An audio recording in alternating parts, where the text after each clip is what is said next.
GST notice വ്യാപാരികൾക്ക് എങ്ങനെ തലയൂരാം? GST നോട്ടീസിനുള്ള മറുപടിയും പരിഹാരവും എന്ന രണ്ടാം ഭാഗത്തിൽ ബഹുമാനപ്പെട്ട സുപ്രീം കോടതി, ഹൈക്കോടതികൾ എന്നിവയുടെ വിധിന്യായങ്ങളാണ് വിവരിക്കുന്നത്.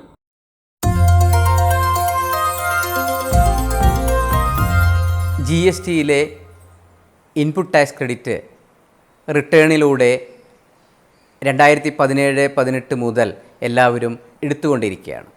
അത് ട്രേഡേഴ്സ് ആയിക്കൊള്ളട്ടെ, സർവീസ് പ്രൊവൈഡർ ആയിക്കൊള്ളട്ടെ, മാനുഫാക്ചർ ആയിക്കൊള്ളട്ടെ, അവർ അവരുടെ 3B റിട്ടേണിലൂടെ മന്ത്ലി തന്നെ ഓരോരുത്തരുടെയും ഇൻവേർഡ് സപ്ലൈയുടെ ടാക്സ് എമൗണ്ട് ഓരോ മാസവും ഇൻപുട്ട് ടാക്സ് ക്രെഡിറ്റ് ആയിട്ട് എടുത്തുകൊണ്ടിരിക്കുകയാണ്.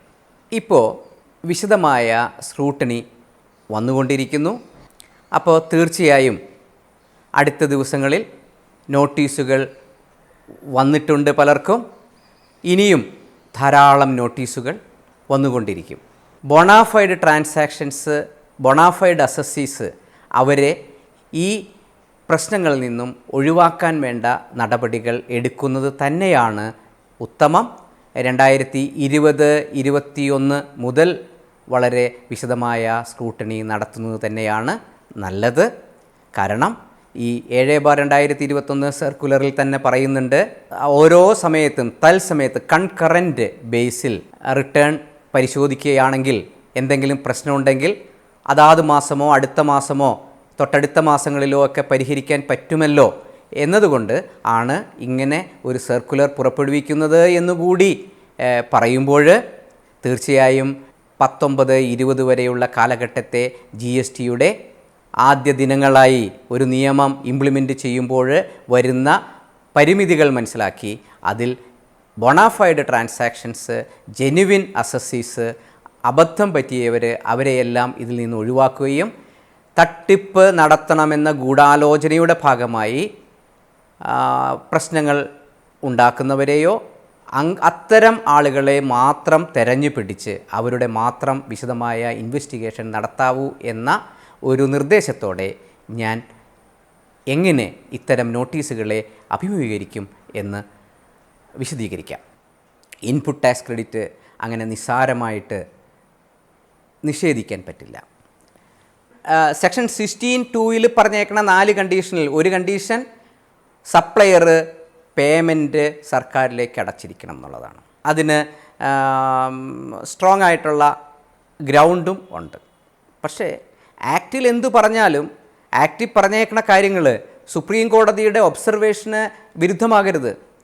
അതായത് 2018 ബഹുമാനപ്പെട്ട സുപ്രീം കോടതി വാറ്റിൻ്റെ കേസിലാണ്, arise India limited and others എന്ന കേസിൽ ഡൽഹി ഹൈക്കോടതി പറഞ്ഞ വിധിന്യായം, ആ വിധിന്യായം ആണ് 6093/2017 ആയിട്ട് കണക്റ്റഡ് മാറ്റേഴ്സ് ഒരുപാട് പേർക്കുണ്ടായിരുന്നു.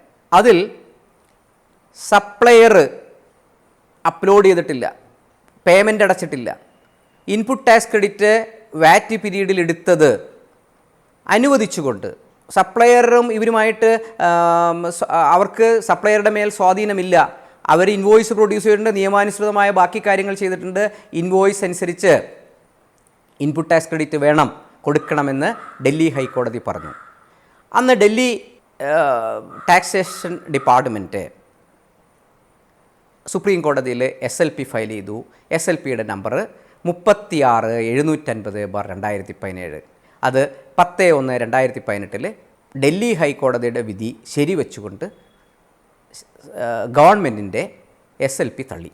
അതേപോലെ ഇഷ്ടംപോലെ വിധിന്യായങ്ങൾ ആ ഒരു പോയിൻറ്റുമായിട്ട് അനുകൂലമായിട്ട് ഉണ്ട്. അതായത് സപ്ലയർ അപ്ലോഡ് ചെയ്തില്ല എന്ന കാരണം കൊണ്ട് ഇൻപുട്ട് ടാക്സ് ക്രെഡിറ്റ് നിഷേധിക്കാൻ പാടില്ല എന്നുള്ള ഒരുപാട് വിധിന്യായങ്ങളുണ്ട്. അതിൽ തന്നെ രംഗനാഥ് അർവാൾസ് പ്രൈവറ്റ് ലിമിറ്റഡിൻ്റെ കേസ്, ഇഷ്ടംപോലെ കേസുകൾ അങ്ങനെ പറയാൻ പറ്റും. ഈ റീസെൻ്റായിട്ട് 2021 ഫെബ്രുവരി 24 DY ബേദൽ enterprises versus state tax officer Tamil Nadu, അതിൽ മദ്രാസ് ഹൈക്കോടതിയുടെ മധുര ബെഞ്ച് ഈ കാര്യത്തിലും ഒബ്സർവേഷൻ തന്നിട്ടുണ്ട്. ആ കേസിൽ വേറൊരു ഫാക്റ്റ് ആണെങ്കിൽ പോലും സപ്ലയറെ ക്രോസ് എക്സാം ചെയ്യേണ്ടിയിരുന്നു എന്ന ഒബ്സർവേഷൻ വന്നു. സപ്ലയർക്കും ബാധ്യതയുണ്ടെന്ന് ആ ജഡ്ജിമെൻറ്റിൽ പറഞ്ഞിട്ടുണ്ട്. കൽക്കട്ട ഹൈക്കോടതി rainbow infrastructure private limited and another versus assistant commissioner Calcutta notice issue ചെയ്തു. അത് ഇപ്പോൾ പെൻഡിങ് കിടക്കാണ്. ഗുജറാത്ത് ഹൈക്കോടതി Neyadi concessions versus union of India stay ചെയ്തിട്ടുണ്ട്. 16(4) എന്ന സെക്ഷൻ അവിടെ അതിൻ്റെ കണ്ടീഷൻസ് സ്റ്റേ ചെയ്തിട്ടുണ്ട്. ഭാരതി ടെലിമീഡിയ വേഴ്സസ് യൂണിയൻ ഓഫ് ഇന്ത്യയുടെ കേസിൽ ഡൽഹി ഹൈക്കോടതി അനുകൂലമായിട്ടുള്ള വിധി തന്നിട്ടുണ്ട്.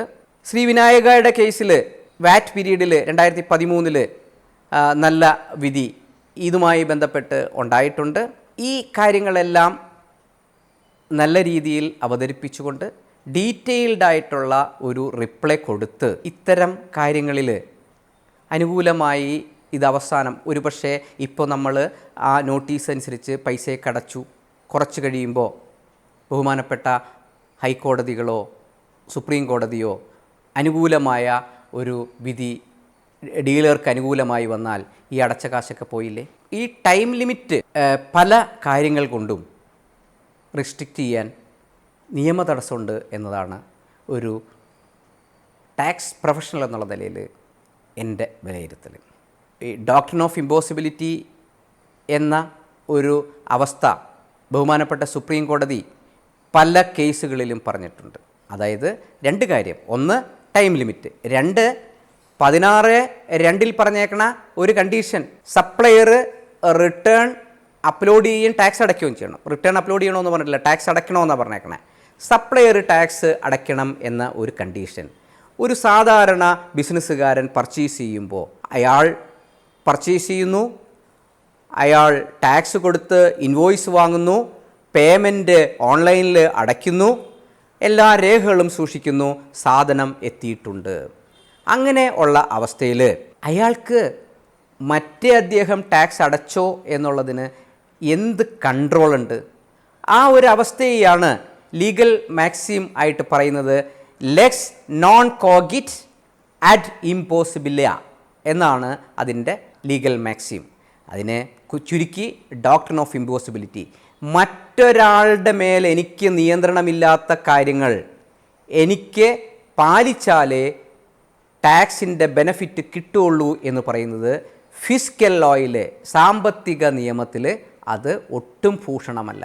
അർജുൻ പണ്ഡിറ്റ് റാവോ എന്ന കേസിൽ ബഹുമാനപ്പെട്ട സുപ്രീം കോടതി 7 SEC 1 2020 ഈ അവസ്ഥ വളരെ വ്യക്തമായി പറഞ്ഞിട്ടുണ്ട്. എനിക്ക് നിയന്ത്രണമില്ലാത്ത ഒരാളെ കൊണ്ട് ഇന്നത് ചെയ്യിച്ചാലേ എനിക്ക് ബെനഫിറ്റ് കിട്ടുകയുള്ളൂ എന്ന് പറഞ്ഞ് ഒരു ആനുകൂല്യം തടഞ്ഞു വയ്ക്കാൻ പറ്റില്ല എന്ന് ബഹുമാനപ്പെട്ട സുപ്രീം കോടതി 2020 പറഞ്ഞിട്ടുണ്ട്. ഈ അടുത്ത കാലത്ത് 2021 ഏപ്രിൽ 20 SLP 1688/2021 ആയിട്ട് ഫയൽ ചെയ്ത Radhakrishna industries versus state of Himachal Pradesh എന്ന കേസിൽ ജസ്റ്റിസ് DY ചന്ദ്രചൂഡ് വളരെ വ്യക്തമായി ആ കേസിൻ്റെ ആർഗ്യുമെൻറ്റിൽ കുറേ ഒബ്സർവേഷൻ പറഞ്ഞു. ആ ഒബ്സർവേഷൻ ഇന്ത്യയിലെ പ്രമുഖ പത്രങ്ങളെല്ലാം നന്നായി പബ്ലിഷ് ചെയ്ത കാര്യമാണ്. ഇവിടെ നടക്കുന്ന GSTയുടെ നടത്തിപ്പ് ഉദ്യോഗസ്ഥർ എന്ന വാക്കാണ് അവിടെ ഉപയോഗിച്ചത്. ഉദ്യോഗസ്ഥർ കോൺസ്റ്റിറ്റ്യൂഷണൽ അമെൻമെൻറ്റ് ആക്റ്റിലൂടെ ഉറപ്പ് തന്ന ആക്റ്റൊന്നുമല്ല നടപ്പാക്കുന്നത്. അത് ഒരു വളരെ ഹാർഷായിട്ടുള്ള ആക്ഷൻസാണ്. അതിൻ്റെ മീനിങ് എക്സസ് ഹാർഷാണ്. അത്തരത്തിലുള്ള നടപടികളാണ് GSTയുടെ കാര്യങ്ങൾ പറഞ്ഞുകൊണ്ട് ഈ നാട്ടിൽ നടപ്പാക്കുന്നത് എന്ന് ജസ്റ്റിസ് DY ചന്ദ്രചൂഡ് അഭിപ്രായപ്പെടുകയുണ്ടായി. ഞാൻ SLP 1688/2021 പറയുന്നത് തന്നെ നിങ്ങളിപ്പോൾ ഗൂഗിളിൽ സെർച്ച് ചെയ്ത് കഴിഞ്ഞാൽ അത് അടിച്ചു വരും. സാധാരണ ആർട്ടിക്കിൾ 226 സുപ്രീം കോടതിയിൽ ടാക്സേഷൻ കേസിൽ എൻഫോഴ്സ് ചെയ്യാൻ കൂട്ടാക്കാറില്ല. പക്ഷേ ഈ കേസിൽ article 226 can be exercised not only for enforcement of fundamental right but for other purpose as well എന്ന് പറഞ്ഞു. എൻഫോഴ്സ്മെൻറ്റ് ഓഫ് ഫണ്ടമെൻ്റൽ റൈറ്റ് മാത്രമല്ല, മറ്റ് പർപ്പസിനും ആർട്ടിക്കിൾ 226 എൻഫോഴ്സ് ചെയ്യാമെന്ന് GSTയുടെ ഈ കേസിൽ ബഹുമാനപ്പെട്ട സുപ്രീം കോടതി പറഞ്ഞു. അതുകൂടാതെ പിന്നെ വരുന്ന നോട്ടീസുകളിൽ വരുന്ന പ്രധാന ഭാഗം ബ്ലോക്ക്ഡ് ക്രെഡിറ്റാണ്. 17(5) വണ്ടി മേടിക്കുന്നു, ഇൻപുട്ട് ടാക്സ് ക്രെഡിറ്റ് എടുക്കുന്നു, തരുന്നില്ല. ക്യാപിറ്റൽ ഗുഡ്സുമായി മേടിക്കുന്നു, ഏതെങ്കിലും പോയിൻറ്റ്സ് പറഞ്ഞുകൊണ്ട് ഇൻപുട്ട് ടാക്സ് ക്രെഡിറ്റ് നിഷേധിക്കുന്നു. 17(5) അതേപോലെ തന്നെ ലോസ് വന്നു കഴിഞ്ഞാൽ 17(5) ബ്ലോക്കിംഗ് വരും. അതായത് ഇൻപുട്ട് ടാക്സ് ക്രെഡിറ്റ് എടുത്തത് ബ്ലോക്ക് ചെയ്ത് തിരിച്ച് റിവേഴ്സായിട്ട് അടയ്ക്കേണ്ടി വരും. 2017-18 ഇൻപുട്ട് ടാക്സ് ക്രെഡിറ്റ് എടുത്തത് തെറ്റാണെങ്കിൽ 21 തരുന്ന നോട്ടീസിൽ ആ പൈസ 17-18 മുതലുള്ള 18% ഇൻട്രസ്റ്റോടുകൂടി തിരിച്ചടയ്ക്കണമെന്നും ചിലപ്പോൾ പെനാൽറ്റിയും ഇട്ടെന്ന് വരും. ഈ അവസ്ഥയിൽ അങ്ങനെ ബ്ലോക്ക്ഡ് ക്രെഡിറ്റ് ഇത്രയും കാലം കഴിഞ്ഞിട്ട് ക്ലെയിം ചെയ്യുന്നത് തെറ്റാണ്. നാരോ കൺസെഷൻ ഓഫ് ഇൻ്റർപ്രിറ്റേഷൻ ഒരിക്കലും പാടില്ല. എപ്പോഴും ഒരു 2 ഇൻ്റർപ്രിറ്റേഷൻ ഉണ്ടെങ്കിൽ അത് അസസിക്ക് അനുകൂലമായി വേണമെന്നാണ് സാമ്പത്തിക നിയമത്തിൽ ബഹുമാനപ്പെട്ട സുപ്രീം കോടതി പല പ്രാവശ്യവും പറഞ്ഞിട്ടുള്ളത്. ഹൈക്കോടതികൾ സ്ഥിരം പറയുന്നതാണ്. അപ്പോൾ ചുരുക്കത്തിൽ നമ്മൾ നോട്ടീസിനെ മറുപടി നല്ല രീതിയിൽ കൊടുത്തുകൊണ്ട് അതിലെ നിയമപരമായി നിൽക്കുന്ന കാര്യങ്ങളെല്ലാം പറഞ്ഞുകൊണ്ട് നമ്മളുടെ ബുക്സ് ഓഫ് അക്കൗണ്ട്സിൻ്റെ ബേസിൽ മറുപടി കൊടുക്കുകയും അത് ഓർഡറായാൽ അപ്പീൽ കൊടുക്കുകയും അപ്പീലിന് 10% ഓഫ് ദ ഡിസ്പ്യൂട്ടഡ് ടാക്സ് അടച്ചാൽ മതി. ഒരുപക്ഷെ വളരെ ചെറിയ തുകയാണെങ്കിൽ അടയ്ക്കാം. അല്ലാത്ത പക്ഷം അതിന് ശക്തമായ മറുപടി കൊടുത്തുകൊണ്ട് ഓരോ പോയിൻറ്റും നമ്മൾ ആൻസർ ചെയ്തുകൊണ്ട് ആ ഉദ്യോഗസ്ഥനെ കൺവിൻസ് ചെയ്യുകയും അല്ലെങ്കിൽ സമയം വാങ്ങി ബഹുമാനപ്പെട്ട സുപ്രീം കോടതിയിൽ എന്തെങ്കിലും വിധിന്യായങ്ങൾ വരുന്നതുവരെയോ ഒരുപക്ഷെ GST കൗൺസിൽ പല കാര്യങ്ങളിലും വീണ്ടും പുനഃപരിശോധന നടത്താൻ സാധ്യതയുണ്ട്. കഴിഞ്ഞ ദിവസം തന്നെ ഇങ്ങനെയുള്ള കാര്യങ്ങളുമായി ബന്ധപ്പെട്ട് ഗവൺമെൻറ്റിൻ്റെ പരിഗണനയിലാണ് എന്ന് പല സ്ഥലത്തും പല പത്രസമ്മേളനങ്ങളിലും GSTയുമായി ബന്ധപ്പെട്ട അധികാരികൾ പറയുകയുണ്ടായി. അതുകൊണ്ട് ഉടനെ തന്നെ പോയി നമ്മൾ ആ ടാക്സൊക്കെ അടച്ച് സ്വസ്ഥമാകാൻ ശ്രമിക്കുന്നത് ചെറിയ എമൗണ്ട് ആണെങ്കിൽ മാത്രം. വലിയ എമൗണ്ടാണ് നോട്ടീസിൽ വരുന്നതെങ്കിൽ അതിന് നല്ല മറുപടി കൊടുക്കുകയും ഓരോ കാര്യത്തിനും വ്യക്തമായ മറുപടി കൊടുക്കുകയും നമുക്ക് അവിടെ ചേർക്കാൻ പറ്റിയ കേസുകളും അതിൻ്റെ ബാക്കി രേഖകളും ഹാജരാക്കുകയും ഒക്കെ ചെയ്ത് പരമാവധി ഇങ്ങനെയുള്ള കാര്യങ്ങളിൽ മറുപടിയും അതിന് ആ മറുപടി നിൽക്കുന്നില്ല എങ്കിൽ അപ്പീൽ സ്റ്റേജിലേക്ക് കൊണ്ടുപോകുന്നത് ആയിരിക്കും അഭികാമ്യമെന്ന് എനിക്ക് തോന്നുന്നു. നിങ്ങൾക്ക് എന്തെങ്കിലും തരത്തിൽ ഇതുമായി ബന്ധപ്പെട്ട് GSTയുമായി ബന്ധപ്പെട്ട് എന്തെങ്കിലും കാര്യങ്ങൾ സംശയമൊക്കെ ഉണ്ട് എങ്കിൽ എൻ്റെ യൂട്യൂബിൽ കമൻ്റായിട്ട് ഇട്ടാൽ മതി. അപ്പോൾ അത് ഞാൻ ആൻസർ പറയാൻ പരമാവധി ശ്രമിക്കാം. യൂട്യൂബിൽ സബ്സ്ക്രൈബ് ചെയ്യാൻ ബെൽ ബട്ടൺ അമർത്താൻ മറക്കാതിരിക്കുക. Thank you.